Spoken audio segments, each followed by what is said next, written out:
Hello दोस्तों।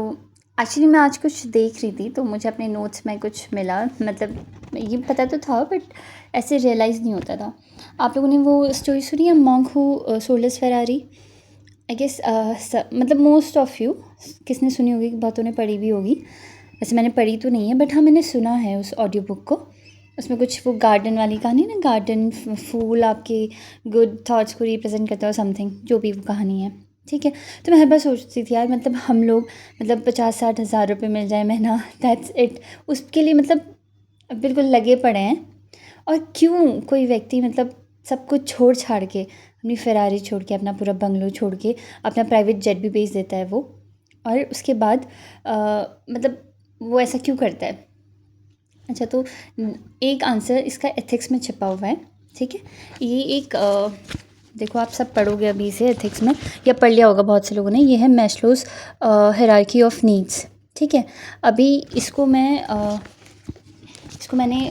इसको अपने उसमें लगा दूँगी, थंबनेल में लगा दूँगी, तो आप ये डायग्राम को वहाँ से देखना। तो एग्जैक्टली ये ट्रायंगल क्या रिप्रेजेंट करता है, और तो ये बहुत मीनिंगफुल है एक्चुअली। देखो, इसमें जो सबसे नीचे उसका बेस है ट्रायंगल का, वो रिप्रेजेंट करता है फिजियोलॉजिकल नीड्स को। मतलब जब जो छोटे बच्चे होते हैं उनकी सबसे बड़ी नीड क्या होती है? खाना। और मतलब फूड, उनकी सबसे बड़ी फूड, वाटर, जो बेसिक नीड्स होती हैं, क्लोथिंग, ये सब होती है उनकी नीड्स। बस वो वहीं तक सीमित होते हैं। ठीक है। और ये छोटे बच्चों के लिए नहीं है, ये इनिशियल स्टेज में ह्यूमन बीइंग हर किसी का यही नीड्स होती हैं। ठीक है। मतलब जैसे जब हम छोटे होते थे तो हमारे भी यही शौक होते थे ना। जैसे मेरा पर्सनल था कि मुझे ना किटकैट खानी है बहुत ज़्यादा किटकैट खानी है। ये उसके बाद हम जब अर्ली स्टेज में आते हैं, थोड़ा और बड़े होते हैं, तो उसके बाद हमारी नीड्स चेंज हो जाती हैं, और वो होती है सेफ्टी एंड सिक्योरिटी। और इसमें हम सब लोग हैं। देखो, इसमें जो बेस है वो सबसे बड़ा है। ठीक है। उसके बाद safety and security, love and belongings, फिर उसके बाद self esteem, and then self actualisation. Okay. तो इसमें जो सबसे नीचे का है, जो सबसे बड़ा है, यानी सबसे ज़्यादा लोग स्ट्रगल कर रहे हैं अपनी फिजियोलॉजिकल नीड्स को फुलफ़िल करने के लिए। उसके बाद हम ऊपर आ जाते हैं, तो उसके बाद मैनी पीपल, उसके बाद जो सबसे ज़्यादा स्ट्रेंथ है वो स्ट्रगल कर रही है सेफ्टी एंड सिक्योरिटी के लिए, जिसमें हम सब लोग भी आते हैं।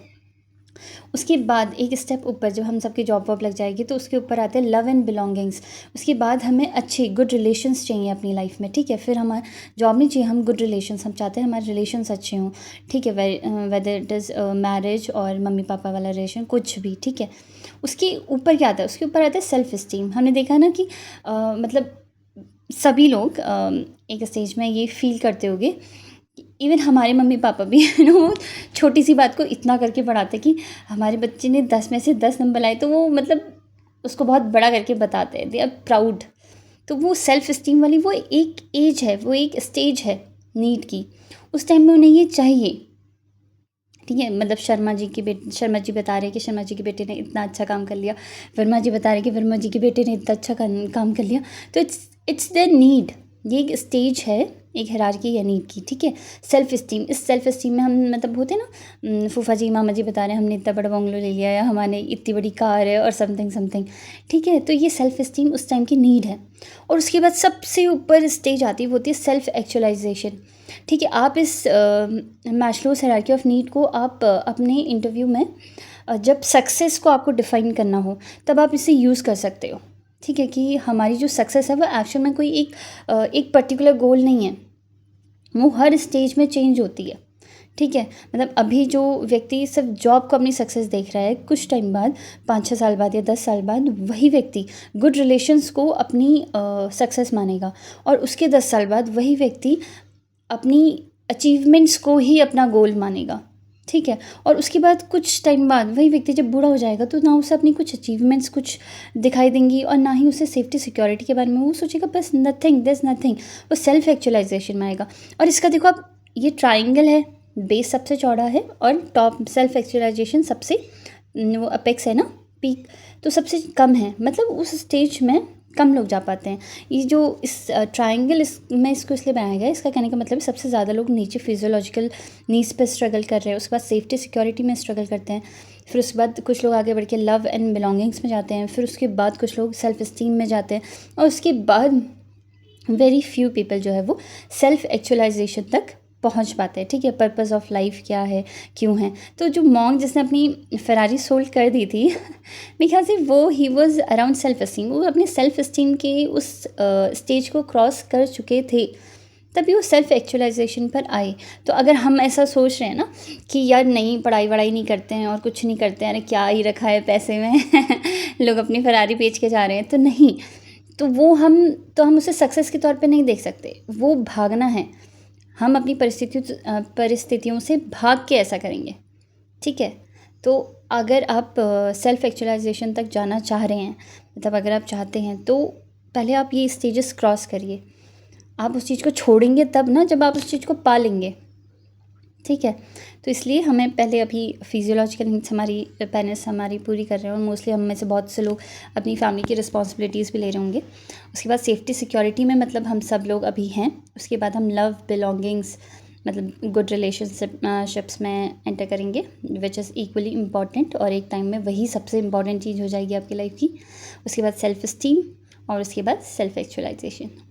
ओके, सो आप जिस भी स्टेज में हैं उस स्टेज को एंजॉय करिए, और उस स्टेज में उस चीज़ को पाने के लिए 100% दीजिए अपना।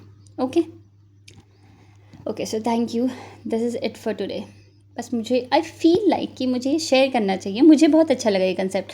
Even this one more concept, ये चीज़ ना आप अपने इंटरव्यूज़ वगैरह में बोल सकते हो, how you define success. Even एक हार्वर्ड की हार्वर्ड की स्टडी है, लेट मी चेक अगर इसमें है तो वो हार्वर्ड की स्टडी में वो लोग क्या बताते हैं ना कि व्हाट इज़ सक्सेस।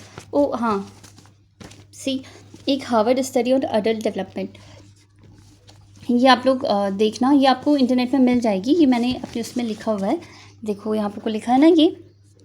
तो एक्चुअली में मुझे पता है आप लोग को सब उल्टा दिखता है, बट कोई बात नहीं। Harvard study on adult development 1930 से 2017 में हुई थी ये, और उसके बाद उन्होंने एक्चुअल में सक्सेस को डिफ़ाइन किया था कि व्हाट इज़ सक्सेस, ठीक है। तो आप ये दोनों चीज़ें अपने सक्सेस को डिफ़ाइन करने में, इवन अपनी लाइफ को जब आप अपने आप को सोचते हो तब भी इन सब चीज़ों को कंसिडर कर सकते हो, ठीक है। तो मैं ये पढ़ देती हूँ एक बार, आप सुनना इसे। The study try to understand what truly keeps people happy and satisfied in life. Okay, so key findings क्या थी इसकी। फर्स्ट थी हेल्दी एंड गुड रिलेशनशिप्स। तो व्हाट इज़ सक्सेस, तो मैक्सिमम लोगों ने कहा कि उनके लिए सक्सेस क्या है, हेल्दी एंड गुड रिलेशनशिप ही उनके लिए सक्सेस हैं, ठीक है। Strong relationship, social connection, quality over quantity, मतलब quality of relationship matter more than the number of relationships. Okay, हम जो ये सोशल मीडिया में 3000 दोस्त बना के बैठे हैं, और एक्चुअल में हमारे 3 दोस्त भी नहीं है ना, तो एक्चुअल में हमारी ये हम सक्सेस में काउंट नहीं करेंगे कि हमारे 3000 फॉलोअर्स हैं या ब्ला ब्ला ब्ला, नो। हाँ, लेकिन 3 अगर सच्चे दोस्त हैं तो वो ज़रूर आपकी सक्सेस है। Okay, then mental and physical health, ये 4th में आ रहा है, ठीक है।